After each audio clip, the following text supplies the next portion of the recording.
Took most of you, gave you twice and the day was through. You said it all turned out awfully fair. So tell me tales of all the times and all the seasons you got by, breathing in that cold November air when no one was there. When no one was there. When no one was there.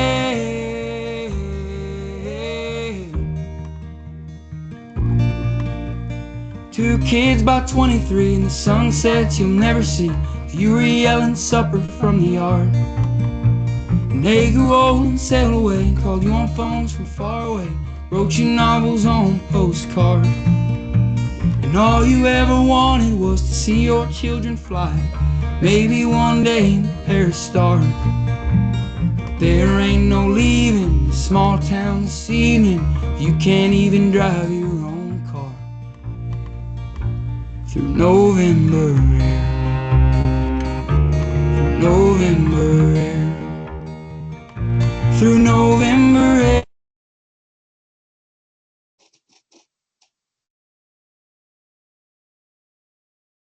All right, super saucy episode 5, a little November air from Zach Bryan. Guys, it was that or November Rain, a little Guns N' Roses, and a couple other objectionable pieces that I didn't think were suitable for this podcast. So hope you like the choice. Good to see you in November. Jason won the contest. Who clicked on freeing his camera up first? What's going on, super saucy boys? Happy November. We made it. It is, yeah. So first quarter, report card coming in. It's coming in hot. How was everybody's first quarter? What are you thinking about this time of year as we do this we record on November 4th. I think it comes out on the 7th. It's funny to me that, so the first marking period is over, report card is out, course corrections for kids, hit the gas for kids, dig in deeper. And for us, we just printed out our budget packets for 2026, 27 and went through the registration calendar. And it always is fun. I mean, that's how it is every year, but it's always funny to me. Like, we're getting into our groove and about to order graduation gowns. Yeah. Super smooth start here in Great Neck. I'm very pleased to say, it's funny because for me, it was a bumpy road, pun intended, where transportation concerns really ruled the day. And the leadership team has spent an inordinate amount of time addressing those concerns and getting everything in good order. But to the credit of the building level admin and the teachers, they didn't miss a beat. And it's been just great to visit the classrooms and see the teachers engaging with the students as if they had never left and really hitting their stride so quickly in the school year. And if not for, some of the hurdles we had to overcome with the buses, it would have been the smoothest of 16 openings. And I think that's a credit to that building level leadership, to not allow the outside distractions to impact the work being done in the classrooms. And it was really good to see. Yeah, great start in Windsor. Really positive. As we're thinking about report cards, sort of a different conversation, but we've been on this long journey to modernize and change our approach to reporting on student learning. And speaking of Ken's conversation about building level leadership, and as we moved more to a competency-based, mastery-based from a traditional grading system, it really is interesting as report cards go out that now that's just sort of the norm. Not that everybody loves it still because it's different, but it's, we're years into that now, all the way through 12th grade, and people are catching on and pretty resilient. And then this year with a new communication system, it was okay, so you hated our shift in reporting, and now we're going to have you hate it more because we're not printing and mailing anything ever again. And so people have been overall pretty pretty good about it. I think the other thing that I would just say about the start to the school year, predictably, but alarmingly prevalent, is the unbelievable needs of our 3 and 4-year-olds in 3PK, 4PK, and the amount of resources that we are shifting to those grant-funded, state-funded programs. We just did a bit of action research around it, and we are, as a district, supplementing pre-K, and by supplement it, I mean about 65%, 2/3 comes from local district funds. But we're seeing in the data for those students who were in our programs versus the students who were not, there is some return on investment. I worry about moving forward what it would mean for them, and then in the context of all the government shutdown, and as we're talking about WIC and all of those things, well, there are now a couple hundred more kids that we're providing meals and childcare, frankly, and healthcare and all of those things. But as I think about the year, it's a very smooth start, but also really tricky. And going back to Ken's thought about building level leaders and teachers and the people that are making it still happen, despite the fact that we have some kids with enormous needs coming to us as 3 and 4-year-olds. It's interesting. I was trying really hard in these to be an active listener with the three of you, and not comment on each of them, because I think we could make connections to everything everybody says, and then you're just interrupting. So I think when people sense a pause from us, it's probably because we're really trying very hard to absorb it and not keep jumping in. But I'll say, first of all, same thing in terms of our start. Really smooth, a lot of really good work done. I think the strength of the preseason, if we go back to these analogies we've used several times about our various NFL teams we root for, or frankly, any team, any activity, the strength of the preparation leads to probably some pretty good starts, at least, but hopefully throughout the whole year as well. And ours was definitely that, and are in a really good place. But the connection I want to draw, which was interesting, is Ken mentioned it, you reiterated it, but in a way, Lars, you're saying it too, this idea of building level leadership. Man, does that make a huge difference? Like that, I mean, that is so key, I think, in our roles, because if you touch on each of the things that you talked about, I mean, Lars, in terms of printing your budget information, well, to really do that well and to have a good system, to be thoughtful about that, you need to be able to focus on that. Your central office people who are really good at that part of the work need to be able to focus on that. And you can't do that if you're chasing building issues constantly, right? Like that, all that work of the organization can't happen if you're immersed in the day-to-day. Like we talk about ground balls a lot, and that the ground balls are the building leader things. The pop flies are certainly the things that we should be helping them with, but those ground balls can really be time sucks. And Ken, every one of us has run into one of those just crummy things that happens at the beginning of the year, that no matter how well it was planned, no matter how many considerations were made, it just, something threw it off. We did a rerouting years ago, and it was, man, we spent almost 2 months, I think, like uncovering and unearthing and getting ourselves out from underneath it. But if building level leaders weren't making the work happen every day and able to focus people on that and not all the other distractions, and if they fell into the woe is me and the, oh, I can't believe it, then it really would have been problematic for us. And Jason, your example on the instructional side, in terms of your grading, if your building level leaders aren't bought into that and they're not helping to make that happen, you can have all the great ideas and PD and strategies you want from a central office or district perspective, but without that field general, so to speak, to run that and to make that happen and to help people buy in and to demonstrate support for it, it's just not going to happen.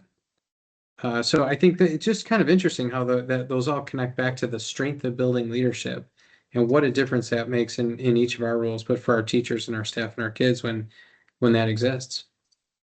And I point out something I noted in active listening, Kevin. Most of your metaphors are typically Bills and or football related, and you shifted to baseball with I pop-ups and wonder why. graphic. Is Huh. that because Ernie, is one of Ernie. I have did to, you so I'll just tell you for our a listeners that World may not Series know, record breaker? World Series record bearer Ernie Clement, class of 2014, and I'm going to say this over and over again, a better person than a ball player, but was an absolute star for the Toronto Blue Jays and came within inches of not just being a local legend, but a baseball legend. A touch 'em all, Kirk Gibson moment, or Joe Carter, whatever you want to say. Like, it was really incredible. What was so cool though is this is a guy, for me personally, who was here when I came here. He would have been in 8th grade, I think, and got to watch him grow as a person and as an athlete, but really as a person, and got to know him. And then after he graduated, got to kind of follow his career. But my kids following his career, particularly my middle guy, who was a baseball player and also in the varsity baseball program, who still regularly texts with him and keeps in touch with a guy who's just a great example. He comes back for stuff here all the time. He lives in Rochester quite a bit in the off season, and he's just a guy who's done nothing but work his tail off to get better at his craft, and is gracious and humble and thoughtful. Example, over and over and over again, but we followed him on the Cape League. We were around him all the time. Even on Sunday morning, in a painful period of time for him, was answering a text for me to basically say how proud he was, how they left it all on the field, and how much he appreciated all the support from Brighton. And right before taking the field was texting with many of us, like, just in a very humble, thoughtful way. And I don't think anybody expected responses. I think Ernie would have been well within the bounds of most people at that level to not have answered probably anytime soon, but just a super guy. So yeah, I maybe have transferred some of my analogies, at least this Listen, week, to baseball ones, but and really listen, happy for him. He's proved once again that someone smaller in stature can still excel in their chosen profession. No doubt And about it. lose. Thank you for And pointing that out. lose. And I think that's the important point. The almost within inches of winning, all of those things, I think, is important. I want to note the irony of you talking about how humble he is, while slipping in that you're texting this major league star right before the game. We'd visit, follow him on the Cape League. Like, I think it was not lost on me anyway, the humility that you exhibited when this really humble guy, when we'd see him at the Cape in the summer, it really just drips in humility. Okay, I said he modeled it. I think it's good for students. I didn't have to necessarily demonstrate it. Thanks. Can anybody smell the jealousy in this podcast? And this too from Yankees fans, right? Many people on this screen, but I'll thank you for keeping me in check, my friend, as always. But and I let's will keep say, in mind, he's not even playing for America. So that's what I would go back to. No. The guy doesn't. Clearly, the things you're teaching in Brighton do not include anything about patriotism. No, but he's playing for the good guys. He's playing for the good guys. He was he really, though. I mean, I want to land the plane a little bit and just say, like, this guy, really, really good person. And I loved watching, like, in our community, kids and families, some of which, had no connection to this whatsoever, other than that he was from here, but didn't know him, weren't, are newer to the community, whatever it is. And let's face it, I'm just about any student here currently wouldn't have been any at all connected to him, and doing Blue Jays days and people just all over the place, really connecting to that. I just think there's so many connections to sport, to arts, to whatever, that are important for kids and families to make. But it was really fun to be a part of and see him. And again, I just keep going back to this idea of just a great example of just a really good person who works awfully hard and does the little things really, really well. And I think what you heard over and over again, there's so many parallels that we draw back to leadership and to our communities and schools. Great guy in the clubhouse, right?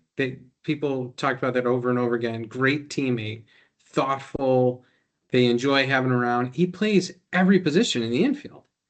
I mean, he'll do anything, and these are the kind of players. Go back to bring it all the way back to building leadership. How great is it when you have the Ernies on your team, who will do anything, who'll make it happen. You know, every time they're up, they're going to swing at a good pitch. They're going to take chances.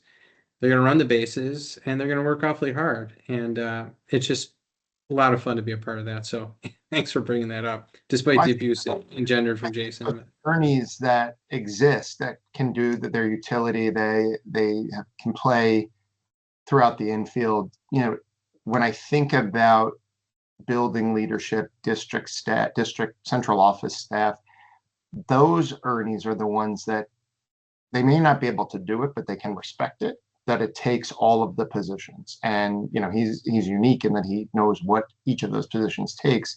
But even if you don't, understanding that the other role is vital. You know, I tell my central office staff, get out of this building because you need to see what the purchase order that was frantically brought into the office delayed, or, you know, whatever. You need to see what that purchase order is purchasing, or you just process payroll and it was the co-curricular stipends. You need to get out there and see what the robotics team is doing, or the in the loop knitting club in the middle school, what they're up to. And the same is true in the field. Come into district office and get a sense for, you know, the grind that's happening here. You know, I always laugh when the kindergarten teacher is like, well, the high school teachers only teach 5 periods in the day. And the high school English teacher grading 120 essays is like, oh, well, they're playing games down in first grade. You know, but the best teammates are the ones that respect that each of those pieces matter. Yeah, and listen, I think part of our role is figuring out who those utility infielders are. You know, you have to know your team, you have to know the skill set, and you have to be able to examine potential. The registrar for a very large district like Great Neck also happens to be our food service director, because he has a background in the food service industry before he made the shift to education. And then just as we're experiencing some of these routing changes and things with transportation, you know, just his knowledge of the community and the roads and the things that the software wouldn't show us, suddenly finds himself supervisor of transportation during a transitional period with directors, and is knocking it out of the park. Registration, food service, transportation, I'm not sure you'll find that unicorn in any other organization. But here it's working and working well, but we had to identify the skill set to help him to, you know, show us what he was able to do. And thank goodness for a person like that can jump in and do that, and probably does so willingly because of their commitment to the organization. Absolutely. So here's an interesting question. This time of year, report card time, kind of back to where we started. You know, it is the, you know, we'll go back to the sports analogy. So spring training happened, the season opened, halfway to the trade deadline, NFL trade deadline coming up in about an hour and a half from now, teams assessing, do they have what they need? But this is a point in the season, a quarter of the way in. What are you doing to assess, okay, year started great, but we're well into the work now, right? Lars mentioned preparing budget materials, already thinking about next year. So you've got to have systems in place to figure out what you're going to be planning for. What are you doing though to assess organizational progress right now? Not day to day, not are people doing okay with, you know, I don't know what day to day item, you know, kids in their classroom at this very moment, but the things that you had planned on happening this year, the work of the organization. And yes, the temperature of the day-to-day. How are you thinking about that as superintendents? Like, what is the report card for you? To me, it goes right back to those district goals. And we talked about mission, vision, values, and goals.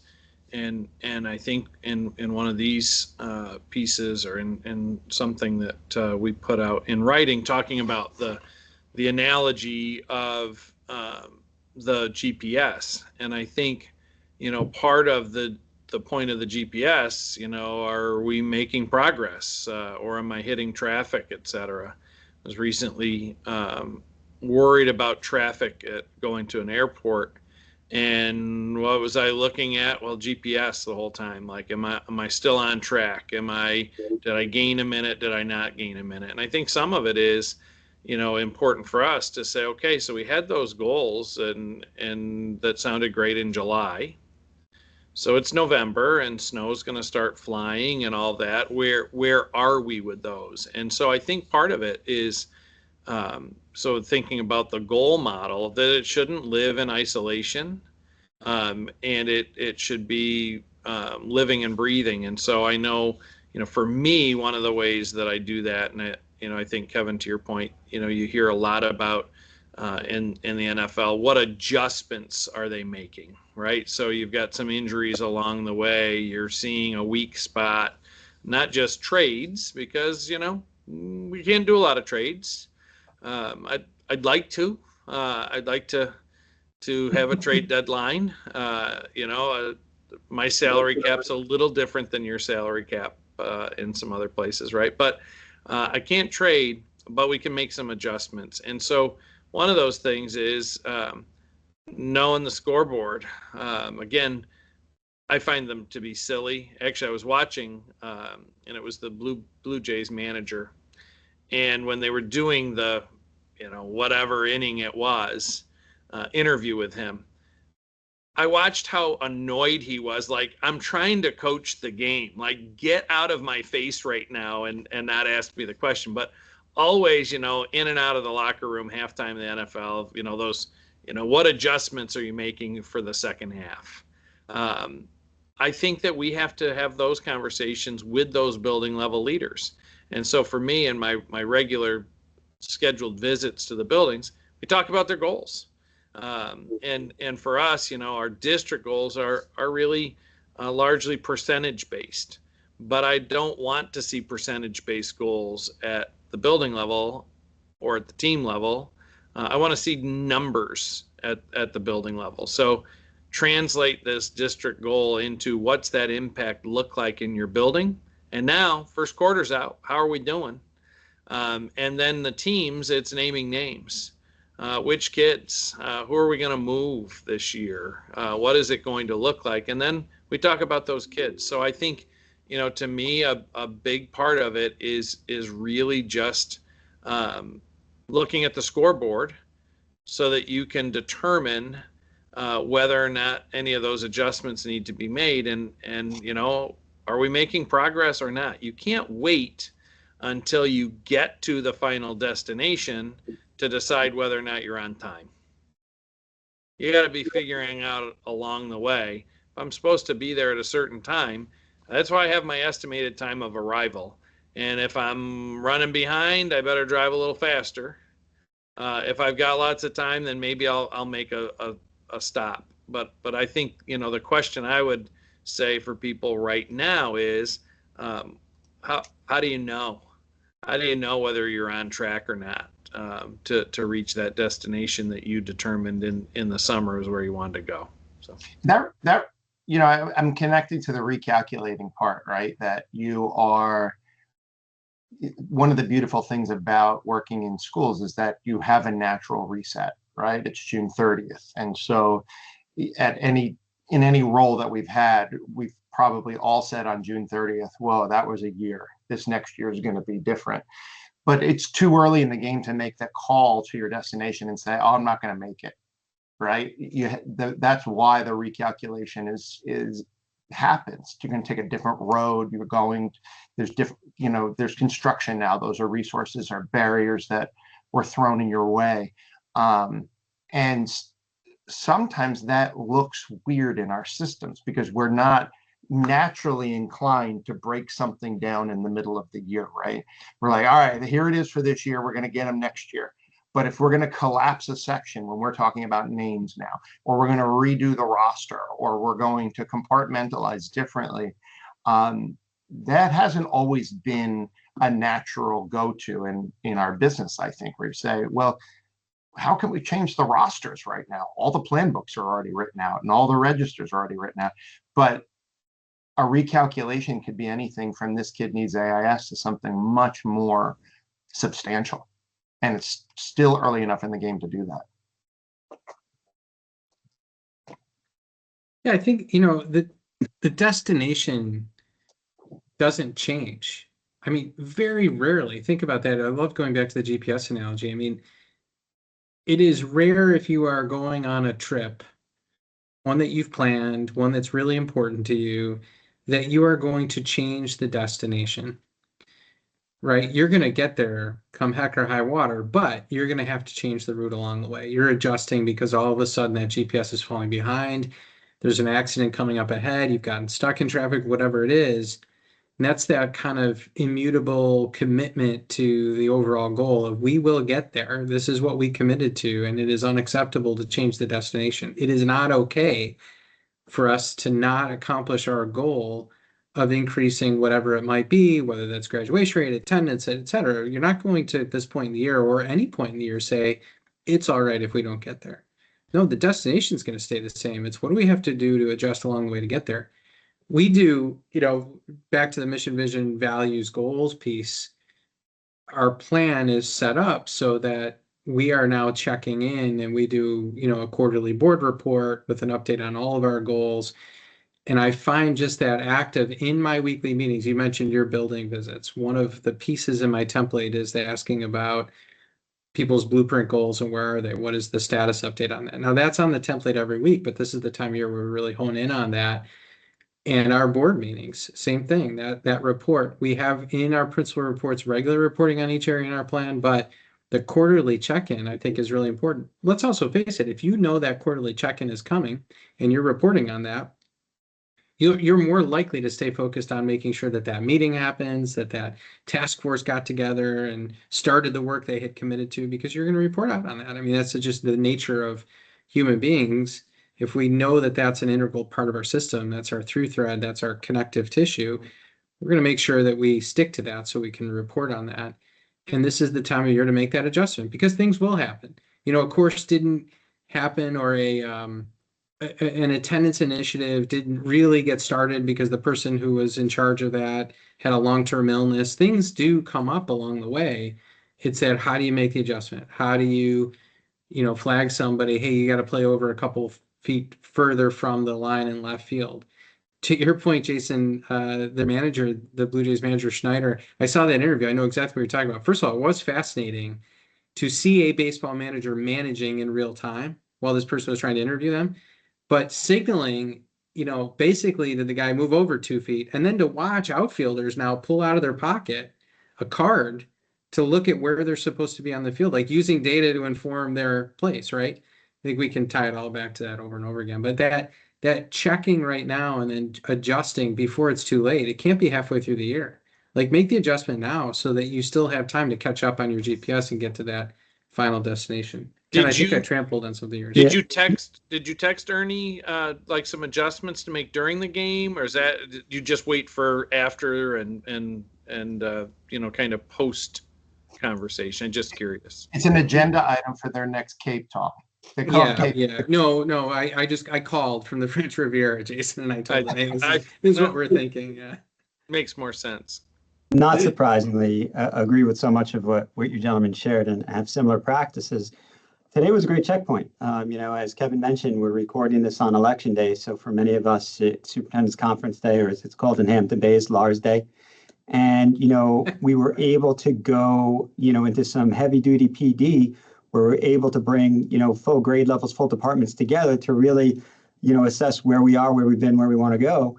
And one of the things that was really gratifying is that some of the work that we did today was teacher self-selection.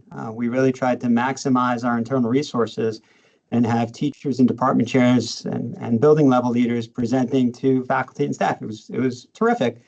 But what I really enjoyed was seeing what they self-selected, and to see if those initiatives really directly aligned with the vision and direction and the goals that we'd set for this year. I was really overwhelmed to see how many people grasped onto the concepts of news media literacy. How many came to hear the work that Brandeis team did and learned about to combat anti-Semitism. I attended a workshop that one of our middle school science teachers did on, making a comfortable experience for Asian American students and some of these stereotypes and things that go along with that, and it really just hits well. We tell everyone that we hire, know the community you serve. to see people gravitating towards those topics they thought would have the most direct impact on serving their students well. It was a good checkpoint. It was a good day for that. What else do you guys do to check in right now with staff, perhaps new staff? You know, people are into that season. They've been with us. There's a great honeymoon. They're super excited. They probably went to homecoming. They got their first sweatshirt. They're really into it, but they now also have a nagging sore throat, possibly a sinus infection. They're tired. Daylight savings time helps a little bit at this point right now, but gearing up for Thanksgiving, a lot of family pressure on the holidays. New people start to struggle right about now too, don't they? Yeah, I use the phrase, there's a constantly reminding new folks that there is a difference between tired and overwhelmed, and you really need to note that what is happening to yourself. Are you tired? And that could be exhausted, or are you overwhelmed and slipping under the water? And that's going to require us to respond in two different ways. So relying on really strong mentors that we've assigned to new folks, and those who coordinate the mentors, that very regular conversations, and just like we would see a child in our classroom who is starting to present differently, then the same is true for a new teacher as well. Like, okay, they're tired. We're saying the same thing. Are they tired, or are they running off the road right now? And that's our obligation too, just like a teacher takes care of their kids in the classroom. So I like to use Thought Exchange for that purpose, because I think it's really, really hard, especially for a new person, to be vulnerable with their bosses. I think, their mentors even. It's again, you see it. Let's keep our sports analogies going way too far, as we tend to do, but nobody wants to get pulled out of the game. They don't want to say, you know what, I need a break. Give me a moment here, because I think they worry about, that maybe I won't go back in, maybe they'll judge me, etc. So I think finding a safe way for some of that check-in. I also think, some of it, like being careful, because you don't want it to be where, everything that they say is how wonderful the support has been. Oh, it's been amazing here, and you're amazing, and my mentor's amazing, and my principal's amazing, and my team's amazing. I think that can happen easily. And so what is the safe space to really have you give it to them? I will tell you, I think it's still probably a little too generous in the feedback that I get from them. But I agree. Yes.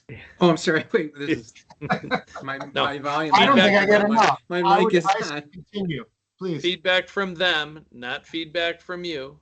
But I try to find a way to elicit that. I also think how you phrase it becomes so important, and rather than it even some, how's it going? How are we doing? More, what can we do more of? What can we do differently? And I think that can help to check in with them. Yeah, great. It's how you phrase the question. If you say, how are you doing? They're always going to say, great. How is everything? Everything's wonderful.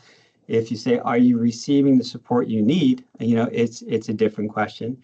If you say, have you been provided with all the resources you need to meet your students' needs? It's a different question. Jay, I love the suggestion of using Thought Exchange. I might steal that. Thank you very much. But these are the types of things we ask the mentors, the chairs, the building leaders to really delve into, because that first year is hard. And, we have to make sure they understand that every year it gets a little easier, and every year you have last year's plans to refer to and pivot and bob and weed from.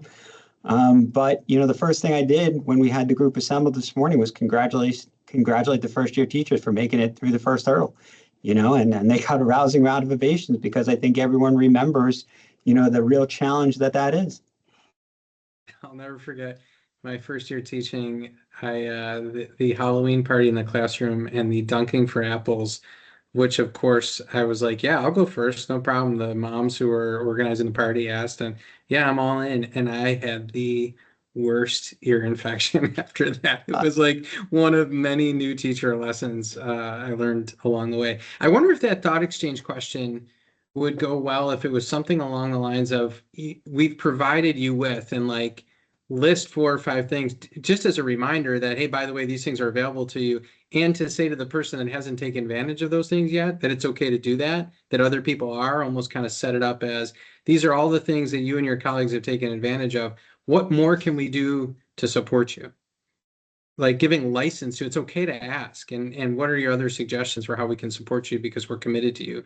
What a great way to send a lot of messages while soliciting feedback.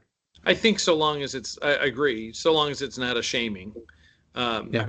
We've done all these things for you. And if you haven't taken advantage of them, you still can, you know, so. Do you feel like they might hear Jason's voice differently than mine? Yeah, because you're bobbing for apples. You know, I think you should mention that you were teaching seniors.